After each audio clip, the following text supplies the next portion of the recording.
Salut pour une nouvelle vidéo. Aujourd'hui, on va parler résilience émotionnelle, résilience situationnelle, et c'est une chose extrêmement importante quand on est hypersensible au potentiel, et je dirais même pour toute personne dans ce monde.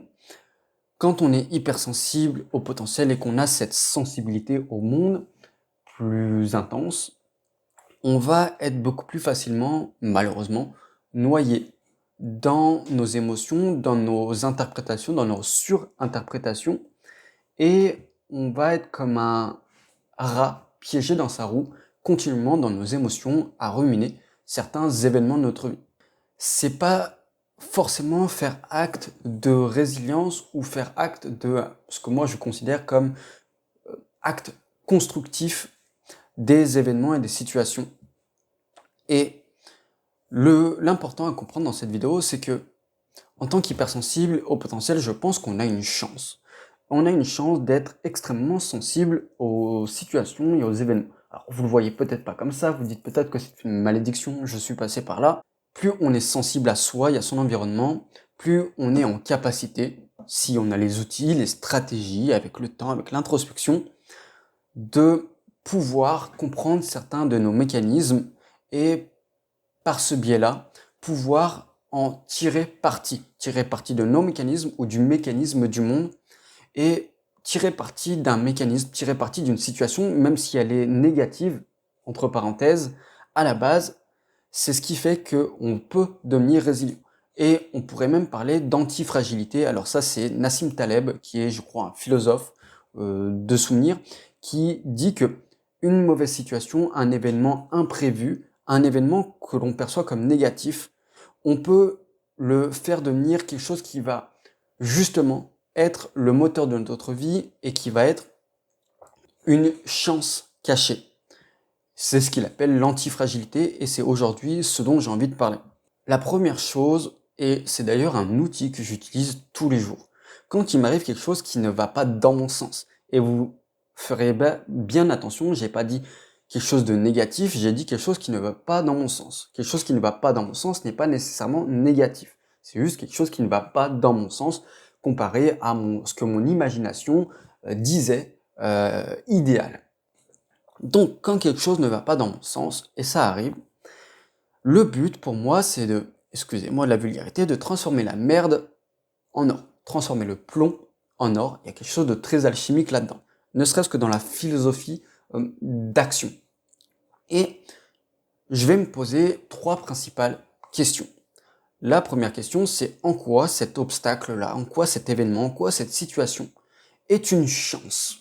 Mon but, c'est pas d'être dans la pensée positive, cucu, les oiseaux, Miss France, tout ça. Mon but, c'est déjà juste de me dire que chaque événement a quelque chose de positif ou de constructif à nous apporter.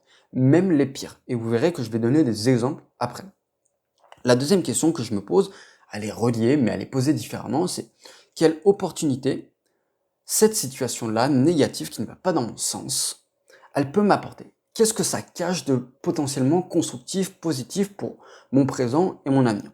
Et la troisième question, c'est comment est-ce que moi, à partir de cette situation-là, je peux en tirer parti et je peux faire en sorte que ça soit un tremplin de ma vie.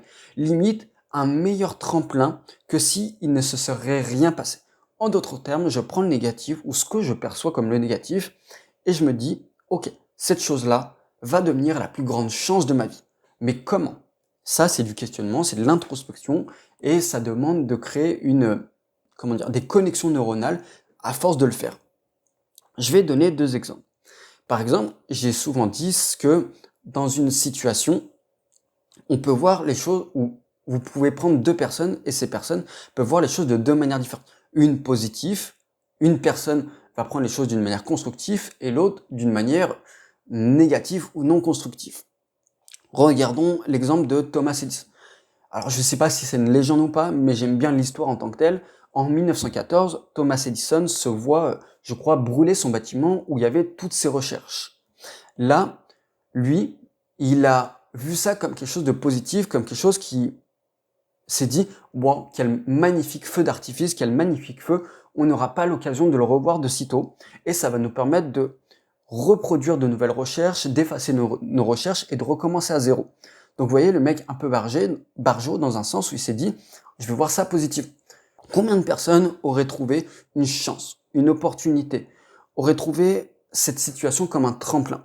Très peu en réalité. Et c'est pareil pour tout un tas d'autres aspects. Peut-être qu'aujourd'hui, dans votre couple, il y a des difficultés. C'est des choses qui arrivent. Et vous pouvez le voir comme quelque chose d'incroyablement négatif parce que ça ne va pas dans le sens de votre idéalisation ou de ce que vous avez jugé être comme normal. Mais on peut voir ces situations négatives, ces situations perçues comme négatives, comme des tremplins pour notre couple. On peut les voir comme des opportunités de changer certaines choses qui ne vont pas. Peut-être qu'aujourd'hui, il y a une routine qui s'est installée dans votre couple. Cliché. Ok, ça arrive à plein de couples. Mais peut-être que c'est un message situationnel qui dit « Ah, il y a peut-être des opportunités là-dedans. Peut-être que ça peut me faire travailler sur le fait de stimuler mon partenaire ou créer des nouvelles activités ensemble. Peut-être qu'il y a une chance qui se cache derrière de retravailler ou de remettre en question certaines choses dans le couple pour le mieux de ce couple et pour le mieux de l'avenir. » C'est qu'une parenthèse que je mets là, mais tout dans la vie est une question de cycle. Rien n'est linéaire, rien ne reste sur un plateau. Donc, par exemple, dans un couple, c'est normal qu'il y ait des phases d'ultra stimulation, d'ennui, puis on va repartir sur un nouveau cycle, etc., etc. Mais je ferai des vidéos sur cette notion de cycle-là. Donc, c'est pour vous dire que derrière chaque situation, quelle qu'elle soit, quelles sont les opportunités, quel obstacle, et comment est-ce que je peux faire devenir cet obstacle-là une opportunité ou le plus grand tremplin de ma vie. L'outil, il est simple. À chaque fois qu'il vous arrive quelque chose de négatif, vous prenez une feuille et vous vous posez ces 3 questions. Et à chaque question, vous essayez de trouver 5 points. Par exemple, récemment, j'ai eu des problèmes financiers. En soi, pas cool. Mais je me suis dit, écoute, quelles sont les 5 opportunités qui se cachent derrière ça? Et j'ai trouvé, ok, ça veut dire à l'avenir, être plus dans la prévision, ce que je n'ai pas fait assez ces dernières années. Ok, ça peut me stimuler à me dire que je vais mettre un fonds de sécurité de 1500 € par exemple, et que ce fonds, je vais le garder en cas de coup dur. Ok, ça peut m'apprendre à m'éduquer sur l'intelligence financière, changer mon état d'esprit sur l'argent, parce que peut-être qu'il y a des blocages là-dessus. Vous voyez, un mauvais événement m'a fait comprendre et m'a stimulé à trouver des opportunités à partir de cet événement-là. Et c'est tout à fait normal parce que la résilience marche sur un mécanisme ou un système. Alors, le but, c'est pas de connaître ce système, c'est juste d'en avoir conscience comme ça, et après, au fur et à mesure, ça se fait naturellement, on n'y pense même plus. Mais premièrement, on va voir la lucidité d'une situation. En d'autres termes, on reconnaît qu'une situation n'est pas forcément positive. On va reconnaître que parfois c'est la merde dans notre vie, comme ça peut arriver. On dramatise pas la situation, mais on ne l'enrobe pas non plus. On reste, ou on essaye de rester le plus objectif et le plus factuel sur la situation. Voilà ma situation aujourd'hui. C'est pas l'idéal, mais c'est pas grave parce que je sais que je peux transformer les choses. La deuxième chose, c'est ce que je viens de plus ou moins de dire, c'est l'acceptation. Reconnaître que vous avez peut-être pas choisi cette situation, que c'est un imprévu, que c'est pas idéal, que c'est peut-être pas juste, que vous ne le percevez peut-être pas comme une chance, mais que vous avez le pouvoir de choisir votre perception de cette situation, mais plus que tout, de choisir la suite, de choisir les actions que vous allez mettre en place par la suite. Et ça, c'est en votre pouvoir, ça c'est un choix que vous pouvez faire, de choisir et de déterminer les actions qui vont suivre. La troisième chose, c'est ce que je pourrais appeler la flexibilité psychologique. En d'autres termes, là, on ne se fiche pas dans le pourquoi moi, on ne dramatise pas le truc en disant « Ah, c'est tout le temps moi, ah, j'ai pas de chance, ah, je suis maudit », etc., etc. Je les connais, je suis passé par là. Là, on va plutôt se poser « Ok, ça m'arrive à moi comme ça a pu arriver à des milliers, des millions d'autres personnes à travers le monde, mais et maintenant je fais quoi ?» Donc vous voyez, on ne reste plus dans un schéma de culpabilité, pourquoi moi, on va être dans un processus à passer à l'action. Et maintenant, où est-ce que je peux trouver les informations pour corriger mon problème, ma situation, qui les détient, et qu'est-ce que moi je peux faire à mon niveau pour changer cette situation. Peut-être que les premières choses que je vais mettre en place vont pas être optimales, mais l'action, alors je vais pas dire détruit la rumination, mais elle calme la rumination. Et on en reviendra sur ce point de la rumination, à quel point il est toxique quand on veut être résilient. Et le dernier point, ou je crois l'avant-dernier point, c'est ce que je vous ai dit, la réécriture interne. En d'autres termes, ok, cette situation, elle est là, elle est telle que ça, etc., etc., je la reconnais, je l'accepte, hop là. Je suis prêt à mettre des actions, et une fois que ça c'est fait, on essaye de changer la signification de l'événement dans l'autre histoire. Le but, c'est pas de colorer encore une fois que les oiseaux, ils sont magnifiques. Le but, c'est juste de percevoir peut-être du constructif dans une situation, comme je vous l'ai dit. Toutes situations, même les pires au monde, elles ont du constructif. Et on pourrait trouver plein d'exemples sur Internet. Par exemple, juste pour n'en donner que un, Viktor Frankl, qui était un déporté juif à une sombre époque, il a fait, je crois, plusieurs camps de concentration et à chaque fois, sur lui, il a subi beaucoup d'expériences qu'on pourrait considérer traumatisantes. Pour n'en citer qu'une, je crois qu'ils essayaient de lui, alors excusez-moi de la vulgarité, lui électrifier les couilles pour voir si on arrivait à rendre les personnes juives stériles. Alors je suis pas certain, mais je crois que ça tourne autour de ça. Donc si vous êtes un homme, vous arrivez à comprendre à quel point c'est douloureux, et si vous êtes une femme, imaginez qu'on fasse ça sur certains de vos organes sensibles, je vous laisserai imaginer la chose. Donc, en soi, affreux, les conditions qu'il a eu à vivre. Mais lui, il a réussi à en tirer parti. Il a réussi à en faire l'une de ses plus grandes forces, à tel point où il a, je crois, à partir de ça, inventé la logothérapie. Je vous invite à fortement vous y intéresser. Et là où lui, il a survécu à tout ça parce qu'il arrivait à trouver du sens, il arrivait à trouver des aspects constructifs à cette période sombre qu'il a vécue, d'autres mouraient. Pour vous dire à quel point la signification qu'on donne à un événement peut presque être une question de vie ou de mort par moment. Vraiment. Et le dernier point, par conséquent, c'est la croissance post-traumatique. En d'autres termes, on intègre la douleur, on intègre le négatif, ou ce que l'on perçoit comme négatif, comme faisant partie d'une matière première pour notre évolution. Tout comme un yaourt, sa matière première c'est le lait, bah, la matière première de votre évolution, la matière première de votre bonheur va être parfois de prendre un événement négatif et d'en tirer parti, et d'en faire un tremplin, comme je le répète depuis tout à l'heure. Aussi important de comprendre, pour ne citer que ça, que la résilience émotionnelle et situationnelle, si aujourd'hui vous avez du mal à ça, c'est parce qu'il y a des ennemis à cette résilience-là.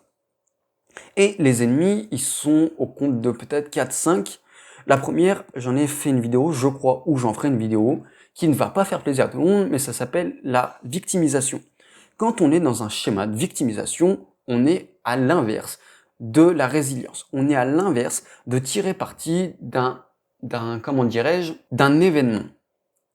Là, quand on est dans la victimisation, on va se complaire dans une forme de souffrance, on va se complaire dans une forme de culpabilité, soit interne, ou on va se complaire dans une forme de blâmer l'extérieur. Le truc à comprendre, c'est que si on blâme l'extérieur, on part du principe que c'est l'extérieur qui doit changer et non nous-mêmes. Et à partir du moment où on part du principe que c'est l'extérieur qui doit changer et non nous-mêmes, ben, on va pas mettre d'action pour changer, ou on va pas essayer de changer notre perception des événements. Non, c'est l'autre qui doit changer, c'est l'autre qui doit changer sa perception, et non. Mais je vais vous révéler un secret, il est 10 fois plus facile de se changer soi-même que de changer quelque chose à l'extérieur, surtout quand ça n'est pas en notre pouvoir. Mais ça, c'était pour faire une parenthèse. Donc, la victimisation est l'ennemi prioritaire de la résilience. On a tous par moment de la victimisation, ça arrive. Des comportements de victimisation.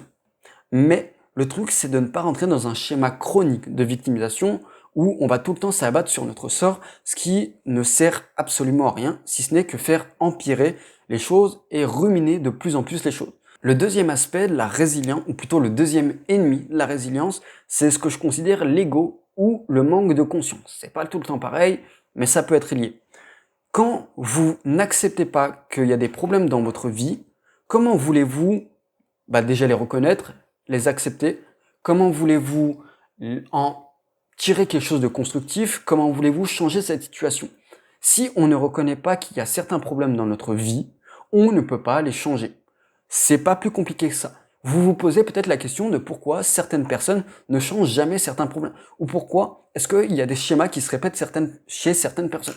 Tout simplement parce que ces personnes, soit de l'ego, mais c'est pas tout le temps de l'ego, parfois c'est un manque de conscience et ça nous arrive, et elles ne peuvent par conséquent pas changer un problème qu'elles ne reconnaissent pas. Donc, le deuxième point, le deuxième pilier d'une résilience saine, c'est de reconnaître que parfois c'est la merde dans notre vie. C'est de reconnaître que certaines choses ne vont pas dans notre sens.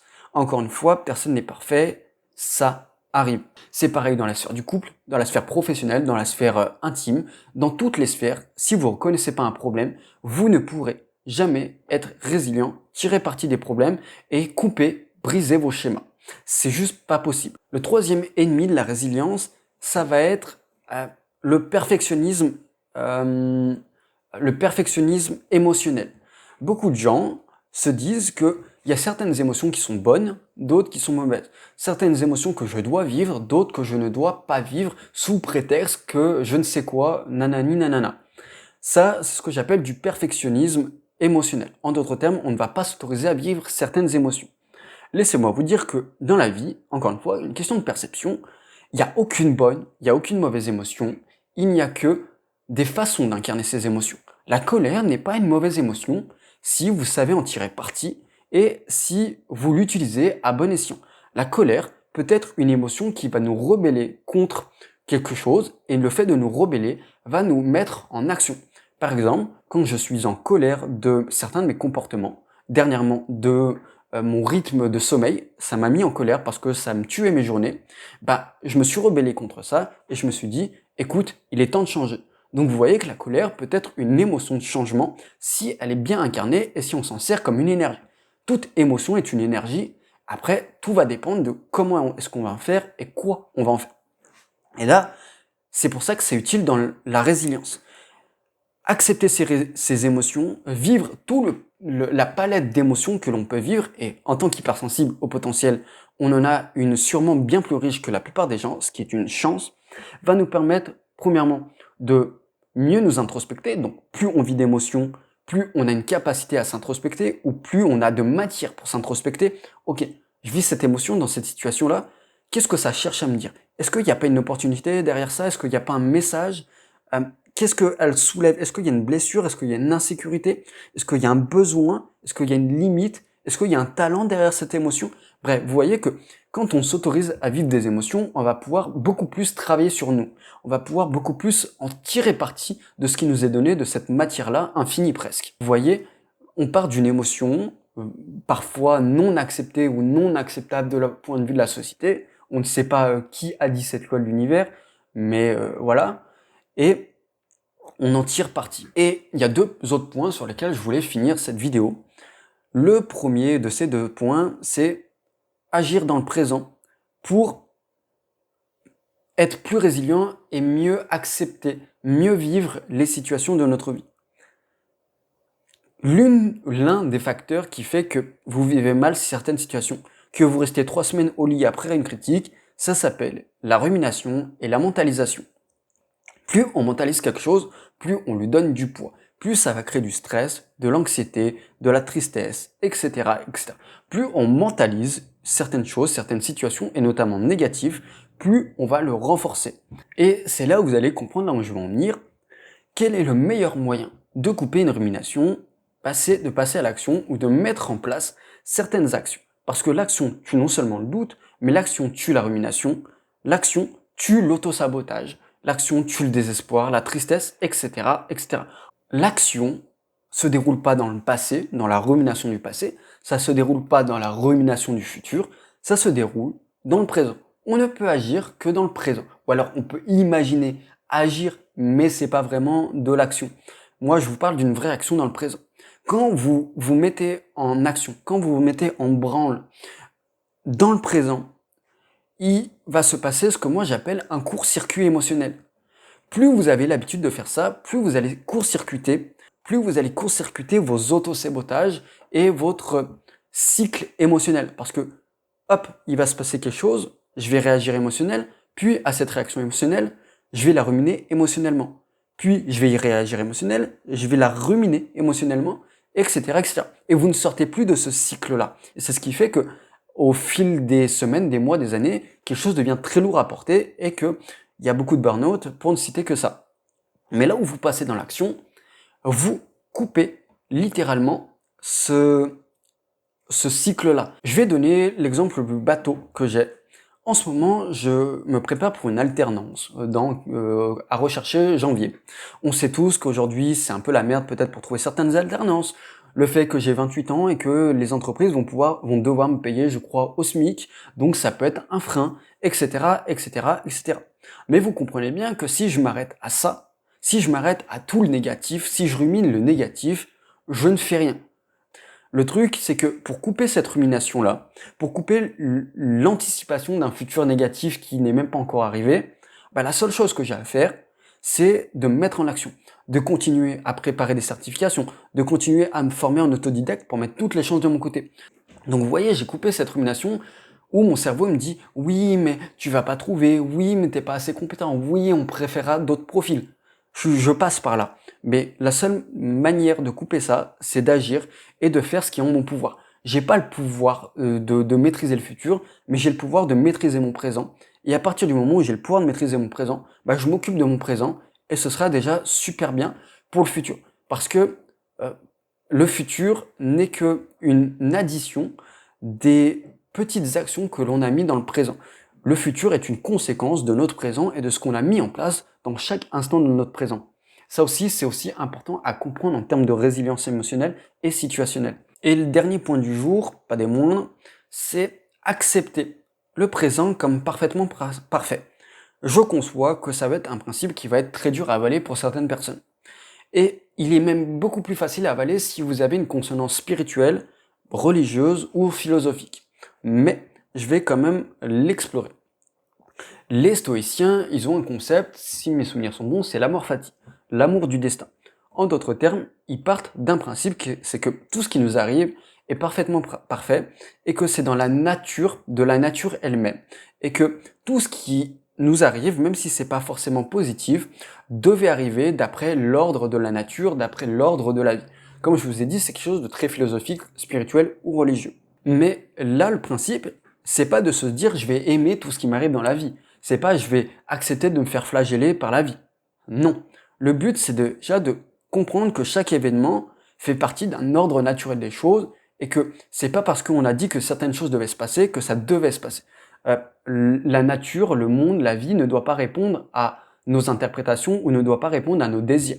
Ça, c'est un mythe. La nature doit répondre à la nature elle-même et on n'a pas forcément le contrôle là-dessus. Mais le truc, c'est aussi de comprendre que tout ce que l'on vit dans le présent, même si aujourd'hui on ne le voit pas comme ça, agit dans un plan bien plus grand. Encore une fois, pour prendre un exemple très personnel, il y a quelques années, pendant mon collège et même mon apprentissage, j'ai été moqué, harcelé. Donc en soi, vraiment le truc pas ouf du monde, on est d'accord. Mais à cette époque, je vivais ça très négativement et j'arrivais pas à voir le positif de tout ça. Parce que j'avais pas l'état d'esprit aussi, j'avais pas tous ces outils que je vous donne aujourd'hui. Puis, avec les années, à force d'explorer la philosophie, la pensée critique, le développement personnel et tout ce qui peut entourer ça, j'ai commencé à comprendre que ça avait bâti l'homme que je suis aujourd'hui, ou en partie bâti. Et que ces événements-là avaient permis chez moi de devenir aujourd'hui une personne beaucoup plus saine. Une personne qui fait beaucoup plus attention à moi et une personne qui, disons-le, a pris ou prend de plus en plus sa revanche sur la vie. Et je me suis aperçu que ces harcèlements-là avaient fait partie et font partie d'un plan bien plus grand. À l'instant T, dans le présent, je ne pouvais pas comprendre quelle importance allaient avoir ces harcèlements sur moi. Puis avec les années, j'ai compris que c'est ce qui m'a poussé à devenir meilleur, c'est ce qui m'a poussé à me développer, c'est ce qui me pousse à apprendre plusieurs langues, c'est ce qui me pousse à devenir, alors pas excellent, mais bon dans certaines disciplines parce que j'ai été moqué. Et tout ça, bah ça a fait partie d'un plan qui est vraiment beaucoup plus grand que moi. Un autre exemple, presque classique, d'événements qui nous dépassent et qu'on ne peut pas comprendre à l'instant présent, mais qui, avec les semaines, mois ou années, font partie d'un plan bien plus grand. Imaginons que vous vivez une rupture, que vous vivez peut-être injuste, comme quelque chose de catastrophique. Et là, c'est vraiment compliqué, vous n'arrivez pas à sortir de votre lit. Bref, vous pensez avoir tout perdu. Puis, fur et à mesure, sans le comprendre, vous commencez à peut-être remettre en question certaines choses, reconstruire, vous connaître, peut-être essayer de profiter un peu plus de la vie. Imaginons que vous avez comme passion la cuisine, mais que vous n'avez jamais réussi à vraiment investir dans cette passion-là parce que le couple, etc. Puis vous dites, tiens, si j'allais faire des ateliers de cuisine de temps en temps, rencontrer du monde, etc., etc. Là, vous faites vos ateliers, vous prenez beaucoup de plaisir, etc. Vous arrivez à remonter la pente, vous ne pensez même plus à votre couple, ou très peu, etc., etc. Puis, arrivé à un atelier, un moment, vous allez rencontrer une personne. Cette personne va peut-être au début devenir un ami, puis après, peut-être que vous allez finir en couple avec. Et il se trouve que ce couple est 10 fois mieux que celui que vous aviez avant, ça respecte vos limites, ça vous stimule, etc., etc. Là où vous pensiez avoir tout perdu, vous vous rendez compte que cette rupture-là, ce qui vous paraissait catastrophique, était en réalité une chance cachée à l'avenir. Une chance pour apprendre à mieux vous connaître, une chance pour investir là où vous aviez peut-être pas assez investi, et peut-être pour trouver 10 fois mieux. Voilà pour cette vidéo. J'espère qu'elle vous donnera des clés sur comment est-ce qu'on peut faire d'une situation perçue négativement une situation qui va être en notre pouvoir. Je vous cache pas que ça prend du temps, ça demande de l'expérience, de l'exercice, c'est comme toute chose, hein, faut se bouger pour avoir des résultats. Mais qu'une fois que vous allez acquérir cet état d'esprit, parce que j'ai confiance en vous, tout change dans votre vie et le mot obstacle disparaît pour laisser place à tremplin, pour laisser place à opportunité, pour laisser place à chance. Tout ce que vous vivez comme une injustice, vous allez le voir comme peut-être quelque chose comme une justice cachée ou une justice qui n'est pas encore révélée. Tout ce que vous vivez comme une malchance, vous allez le voir, vous allez être en perception de voir ça comme ah, peut-être qu'il y a une chance là-dedans. Tout ce que vous aujourd'hui vous ruminez, vous allez être en capacité de le couper par le sens de l'action. Ça va peut-être vous prendre des semaines, des mois, des années, j'en sais rien. Je ne suis pas à votre place, mais de mon point de vue, ça vaut le coup parce que je suis passé d'une personne qui pouvait vivre la critique pendant 3 semaines sans la digérer à une personne qui aujourd'hui peut tirer parti pleinement d'une critique comme ça en un claquement de doigts. Je pense pas être un super-héros, je pense que c'est accessible à tout le monde à partir du moment où on s'investit là-dedans. Donc voilà pour cette vidéo, j'espère que vous allez bien. Le like, l'abonnement, vous connaissez la chanson. Bref, prenez soin de vous.